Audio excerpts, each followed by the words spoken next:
And recently they've come out, some groups of experts have put together something called consensus points, where it's like best evidence medicine practices, where you do a series of people looking at evidence and whittling it down till 94% of them all agree on the same things.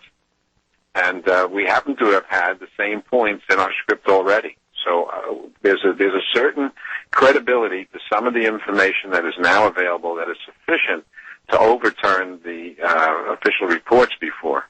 You know, whether you believe that there was explosives in the Twin Towers, for example, or there was a space ray that blew it up, doesn't matter. That's minutia compared to the fact that they obviously were brought down intentionally. So I think what we want to do is get people just to accept that, and not to get caught up in which side, which explosives, which way it was done. That evidence is there. That can be proven scientifically. But to get people who, after 10 years, are not open to the fact that those buildings could even have been brought down by anything but what they were told, you have to do it almost on a high school level. And this is the simplest script to understand. There's no big words. And we had a table reading with strangers the other day, two weeks ago, actors who never saw the script. They read it. They said, this was fast, this was easy. And people said to me, I never thought about these things before. So I think that we serve a purpose. And the actors, their personalities, their professionalism, their popularity, it brings this perhaps more into a mainstream opportunity to get Jay Leno or somebody, I don't even know if he's still on TV, but to get somebody to open up to hearing from people that are celebrities. We all have our calling. We all do, certainly. And you're giving me this opportunity. I can't thank you enough. Well, I'm happy to do it. So this was developed in collaboration with David Ray Griffin, and you kind of fleshed it out into a formal screenplay? Well, I contacted him on the idea. I said, just like I explained, I said, I want to make a movie out of this. I want to use your stuff, and, I think that's the best way for me to go forward. I trust his judgments, and I learned a lot and learned from a lot of other people. But, yes, it was all because I called him, and he said, go run with it. And I felt flattered that he would let me do that without even knowing me. He lives in California. I was in Florida. But I guess he felt my sincerity. And I said, I might not know anything about making a movie, but I'm the best man to do this because I'll do it.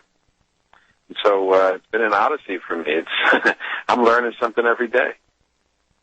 Absolutely. Well, that's part of the I suppose fascinating thing about this, and the frustrating thing, because as you no doubt know, it's difficult to find the stopping point where we have to just wrap it up and say we can't cover everything in a certain amount of time. So I can understand if that frustration has crept into the process as well.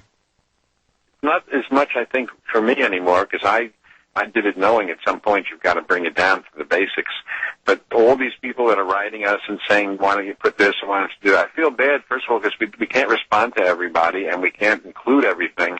We don't have the ability to research a lot of the things. And as I said, we're hitting on the main things. Like I think that the buildings coming down, I think the fact that the planes were never up in the air. I mean, there's certain other things that we'll feature here.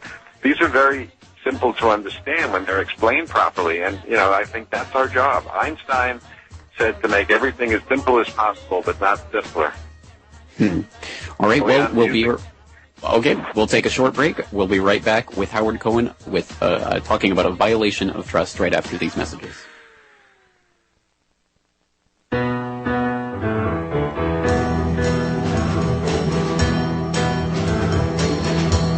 Okay, we're back on Corbett Report Radio here, talking to Howard Cohen, the executive director of a forthcoming feature film called A Violation of Trust, dramatizing the first day of a new presidential investigation or reinvestigation into 9/11. And more information about this project, again, can be found at Actors and Artists for 9/11 Truth at aa911truth.org. But Howard, I understand that you have a story to tell about Rhode Island Governor Lincoln Chafee and the NYC Can project. Well, it's not as much a story as it's an opportunity, and I've been so busy with the film that all I've been able to do is tell people about it. But as you probably know, there's been an effort in the last year or so that Senator Mike Gravel was leading with other people to try to find a state that would have a referendum that would allow for a statewide investigation of 9/11. And there were various different states on a list that could have this opportunity. I think there were 26 states that allowed that concept, like Oregon and Massachusetts and California and others, but there were therefore 24 that didn't have it. And last January 1st, when they swore in the new governor, Lincoln Chafee Jr., I remembered that he was on the board or the investigatory list, the people who were going to be the investigators, if in fact they were able to pass a referendum in New York City stating that there was going to be a New York City investigation. That's the New York City CAN program. And I said to myself, this is the highest elected official in the whole state, probably in the whole country, in the sense that has come out and said he wants a new investigation. Why aren't people lining up at his door? Because, while his state doesn't have this referendum process, I lived in New Mexico when I was working with Joe Wilson, and we were working with Governor Richardson. It's a small state population-wise. Things get done through the governor's office, and I think that there's a missed opportunity. It's already a year that nobody has approached him with the thought of somehow coming up with a campaign or some kind of a inquiry or whatever the legal way of doing it would be, because at least he's listened to the argument before. He was going to be on that panel. He wasn't just someone who signed a petition saying he wanted one. He was going to be on the panel. And I've spoken with some people in Massachusetts, 9/11 groups, and I spoke with Gravel when he was still around, and, other people, and I just hope somebody takes the initiative to follow up on that. And again, I don't have the time, because I think what we're doing, has its own role in trying to bring the truth out. We all have to delegate sometimes, but if we can get to Governor Chafee and show him an interest in something like this, when this film is made, we'd make it available for house parties or whatever in Rhode Island so that people could educate each other. It's a good way for them to learn about it. So I just think it's something that should be followed up by people who are in a position to do that. I'm on the wrong coast right now, and I'm busy trying to make the film, but I know there's plenty of people between New York and Massachusetts that can do this. I agree, and I'm certainly hoping if there are some listeners out there that are able to get involved with that they would approach the governor about that and try to get something going. And I think it is important to start laying the political groundwork now for whatever may come of this project and any other projects in the future that hopefully people are also working on in trying to raise awareness of this issue, because if there's no political base for this, then it's kind of casting seeds on barren ground. There's a big challenge in accepting, for many people, in accepting that something was different than what we've been told. There's a bigger challenge for everybody on what do we do if when, I can't tell you, but if and when this information does come out in the public and does threaten what we think of mainly as modern civilization, because this is economic, this is political, this is, legal. There are so many layers. It's 10, 11 years now. The kids who were in kindergarten are now graduating in high school, and all they've ever learned is the official story. These things are never spoken about, but I think they need to be addressed to show that this is a maturing effort, that we're not just looking to overturn something that was wrong. We're looking to plan for the future, how we deal with this. The knowledge, let me say it differently. Sometimes knowledge can be dangerous in the sense that it's going to turn a lot of things upside down. And I don't know if enough thought is given about how you deal with these different layers of change that will come about if everybody's belief system is upturned and all of a sudden the truth as we think it is, whatever it is out. See, our movie doesn't speculate on what the truth is. It simply says what we've been told is the truth cannot be true. And we hope that people will, put their effort together and use all the resources on the internet and other ways to figure out what the real truth is. But we just want to get them thinking about it enough that they do something. Like in Rhode Island. Of course, the other side of that is if and when the information does start to come out, if it doesn't come out at an opportune time, if it comes out decades later, like things like the Gulf of Tonkin eventually have kind of filtered down to the point where people understand that never really happened and that the entire basis for the Vietnam War was a complete fabrication. If it happens too late, then it can come out and no one really does anything about it. It can be information that could be the most startling information imaginable, but for some reason, people just don't want to act on something that's so far in the past. Well, I agree with what you're saying. Another example, and it's almost the same kind of timing, was in the late 70s when the Assassination Committee in Congress investigated the two Kennedys and the Martin Luther King assassinations, and they said that President Kennedy, there were 4 bullets and it had to be a conspiracy.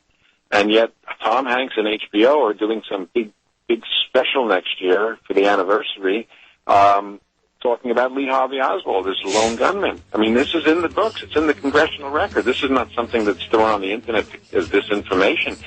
They even made a list of who didn't do it. They said it wasn't the FBI, couldn't be the Secret Service. You know, it was like a warning out of your secret package.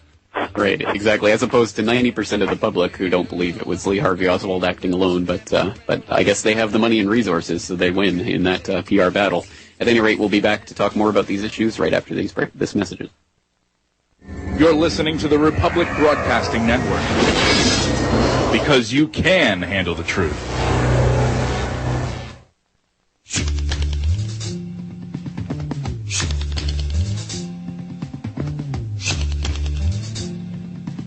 All right, friends, we're back talking to Howard Cohen, executive director of the forthcoming feature film, A Violation of Trust, dramatizing the events in a forthcoming, hopefully one day to be real, new investigation into 9/11.